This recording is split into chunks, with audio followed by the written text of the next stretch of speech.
2 Thessaloniciens, chapitre 2. Pour ce qui concerne l'avènement de notre Seigneur Jésus-Christ et notre réunion avec lui, nous vous prions, frères, de ne pas vous laisser facilement ébranler dans votre bon sens et de ne pas vous laisser troubler soit par quelque inspiration, soit par quelques paroles ou par quelques lettres qu'on dirait venir de nous, comme si le jour du Seigneur était déjà là.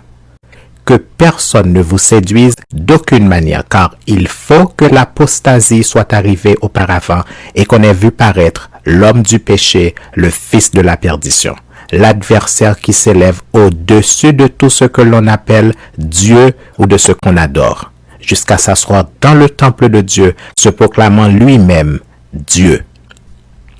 Ne vous souvenez-vous pas que je vous disais ces choses lorsque j'étais encore chez vous? Et maintenant vous savez ce qui le retient afin qu'il ne paraisse qu'en son temps. Car le mystère de l'iniquité agit déjà. Il faut seulement que celui qui le retient encore ait disparu.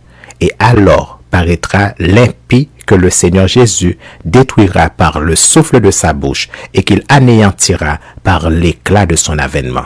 L'apparition de cet impie se fera par la puissance de Satan avec toutes sortes de miracles, de signes et de prodiges mensongers, et avec toutes les séductions de l'iniquité pour ceux qui périssent, parce qu'ils n'ont pas reçu l'amour de la vérité pour être sauvés. Aussi, Dieu leur envoie une puissance d'égarement pour qu'ils croient au mensonge, afin que tous ceux qui n'ont pas cru à la vérité, mais qui ont pris plaisir à l'injustice, soient condamnés. Pour nous, frères bien-aimés du Seigneur, nous devons à votre sujet rendre continuellement grâce à Dieu parce que Dieu vous a choisi dès le commencement pour le salut, par la sanctification de l'Esprit et par la foi en la vérité. C'est à quoi il vous a appelé par notre évangile pour que vous possédiez la gloire de notre Seigneur Jésus-Christ.